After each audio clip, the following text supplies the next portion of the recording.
तो नमस्कार मित्रों, मैं विकास शाक्य एक बार फिर से आप सबका स्वागत करता हूं अपने चैनल पर। तो आज हम डिस्कस करने जा रहे हैं बृहदारण्यक उपनिषद, इसके पहले अध्याय का चौथा ब्राह्मण।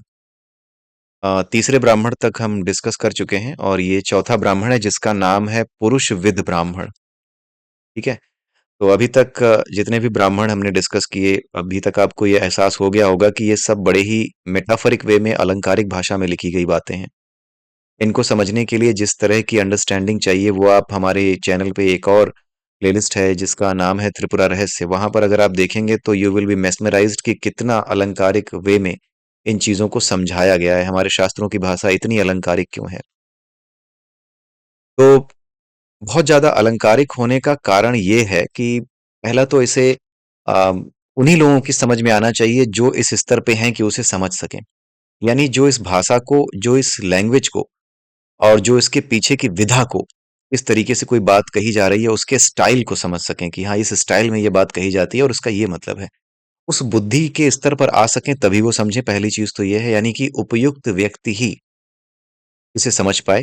जो योग्य व्यक्ति है उस वही इसे समझ पाए। पहली चीज ये है। दूसरी चीज ये है कि जो व्यक्ति योग्य होगा वो इस स्तर पे होगा कि वो इस विद्या का इस्तेमाल नहीं करेगा, गलत गलत इस्तेमाल नहीं करेगा।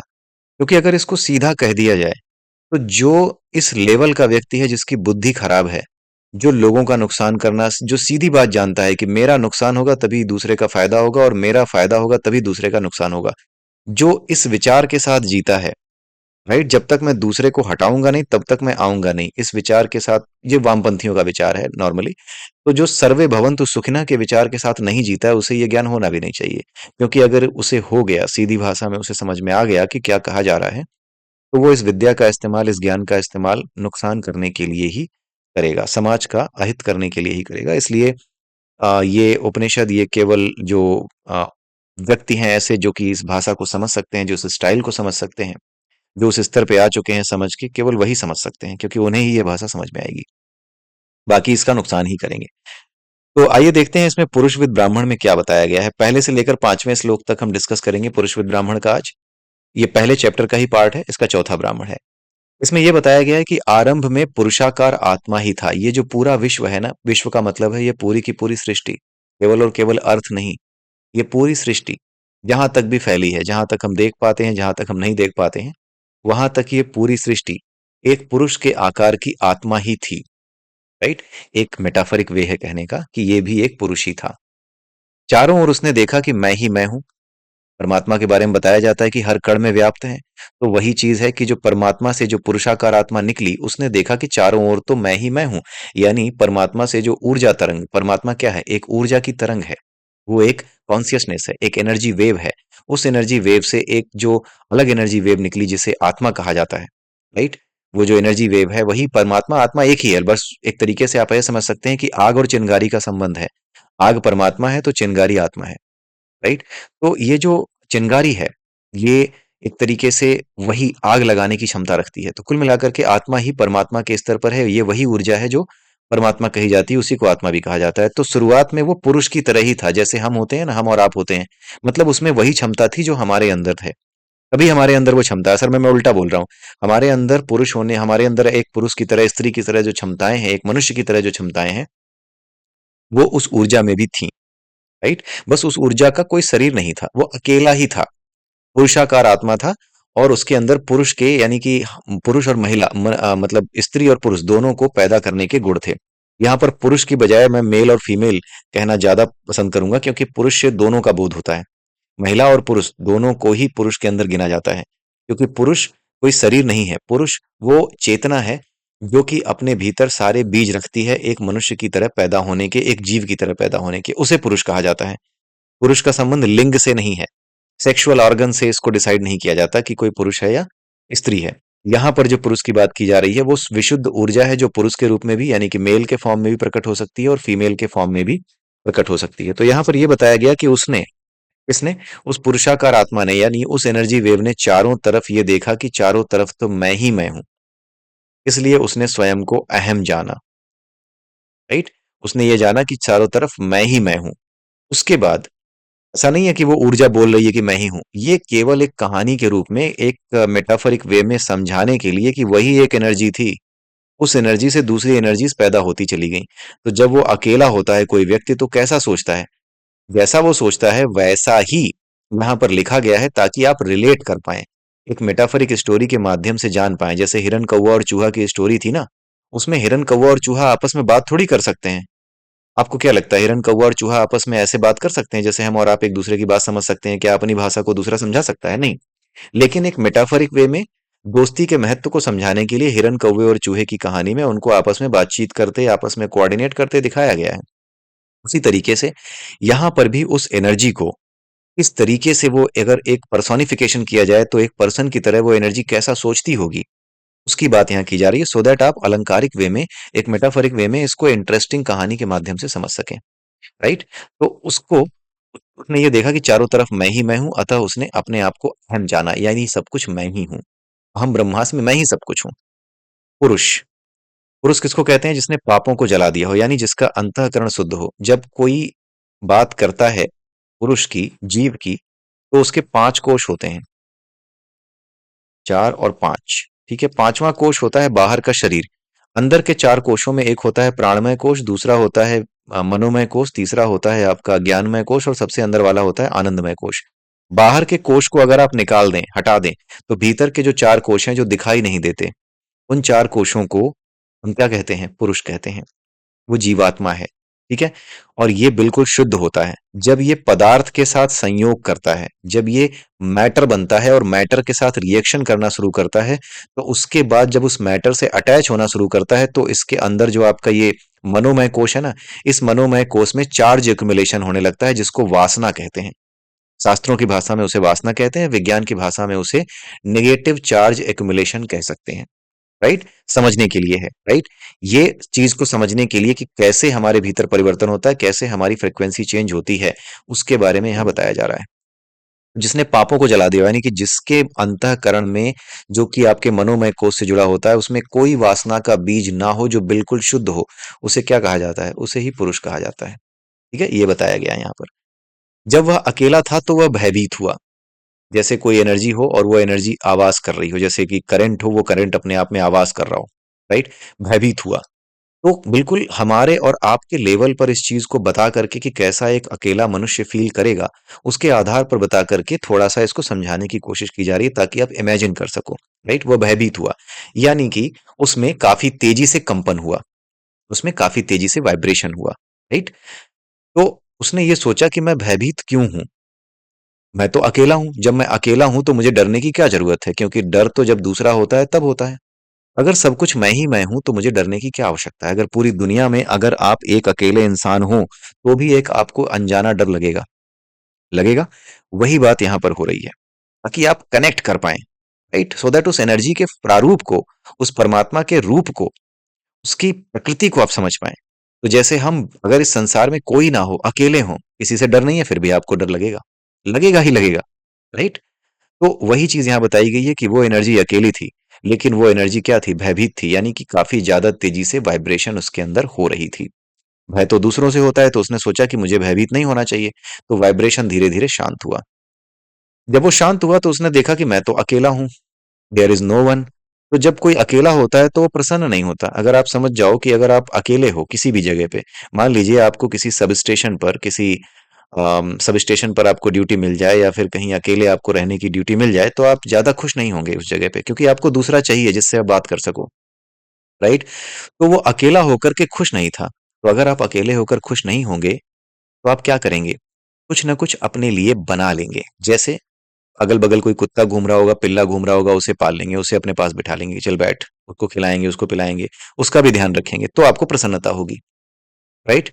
ज्यादा नहीं तो वहां पे चिड़िया कौवे दिखेंगे तो उनको देखेंगे, उनसे बातें करेंगे आप। अकेला आदमी बातें करने लगता है मेज कुर्सी से भी। राइट। तो अकेला होना प्रसन्नता का कारण इस संसार में हो ही नहीं सकता। अकेला होकर के वो प्रसन्न नहीं था। उसने देखा कि मैं तो सोर्स हूं। अकेला था और वही सोर्स था। अकेला वही था, तो उसने देखा कि क्या मैं किसी दूसरी चीज की रचना कर सकता हूं? जैसे अगर आपका मन है, आपका मन अगर रचना करना चाहे कि मेरे आसपास कोई नहीं है, यहाँ तो चिड़िया पतंग पर नहीं मारती, कोई नहीं आता यहाँ, मुझे यहाँ ड्यूटी करनी पड़ती है, तो आप क्या करेंगे? अपने मन से ही आप एक व्यक्ति का निर्माण कर सकते हैं जो दूसरों को नहीं दिख रहा, लेकिन आपके मन के भीतर वो है। आप उससे बातें कर सकते हैं, जिसको अपने आप से बातें करना कहते हैं। राइट? ये सब होने लगता है, ये पागलपन जिसको कहा जाता है, ये प्रकट होने लगता है जब आप अकेले होते हैं। तो उस एनर्जी ने देखा कि वो अकेली है। उस एनर्जी ने ये समझा कि मैं तो सोर्स हूं, जैसे पावर हाउस है। Power house is not electricity, power house is the source of electricity. उसी तरीके से परमात्मा क्या है? पावर हाउस है। और जो इलेक्ट्रिसिटी जनरेट हो रही है वो क्या है?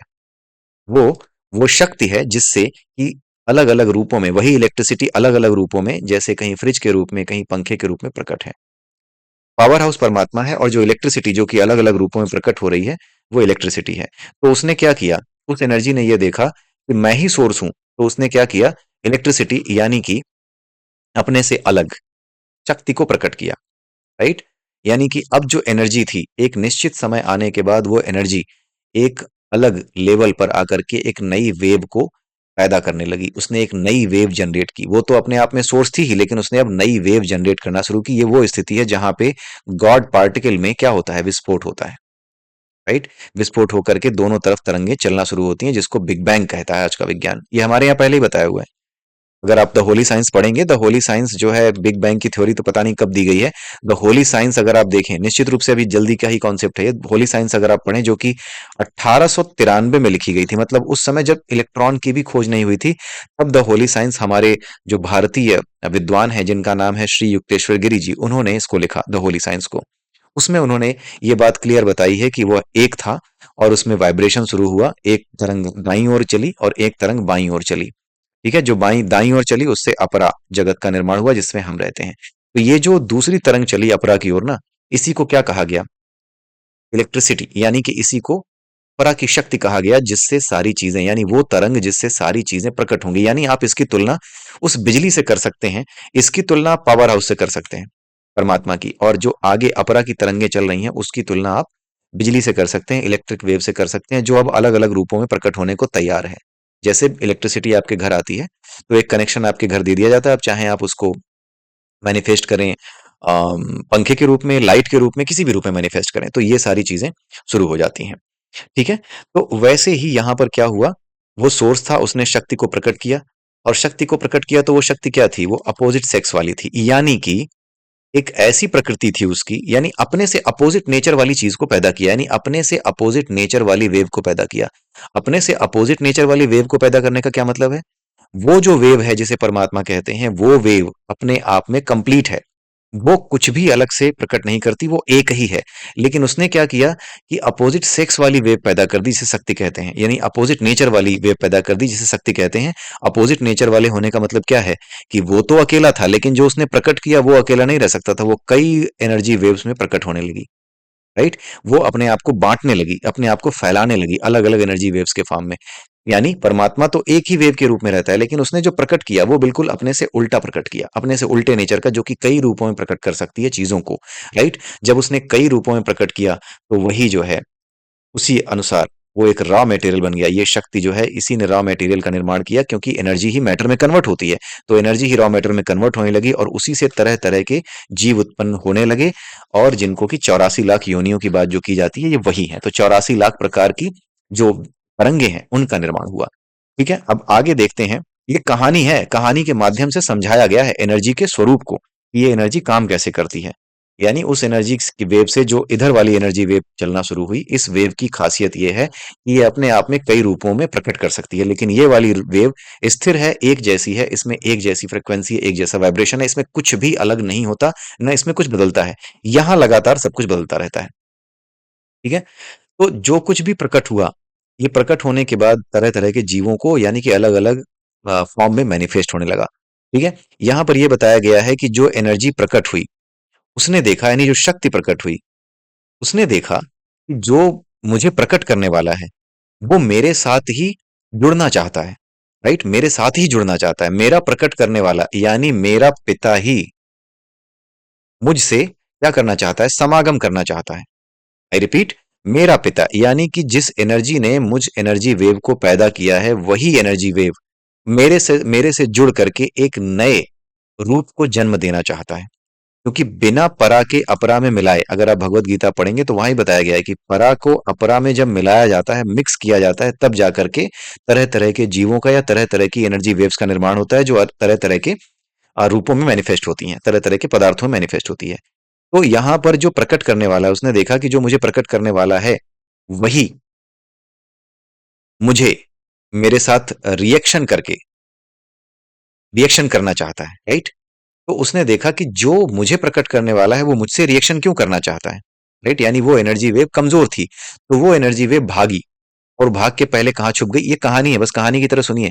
वह गाय में छुप गई। यानी कि पहले जब एनर्जी वेव प्रकट हुई तो सबसे पहले जो चीज इस परमात्मा की, यानी कि जो आपकी जो गॉड की फ्रिक्वेंसी है, राइट, जो परमात्मा की फ्रिक्वेंसी है, जो सुपर कॉन्शियसनेस की फ्रिक्वेंसी है, उस फ्रिक्वेंसी की वेव ने इस नई वेव के साथ अपने आप को जोड़ा।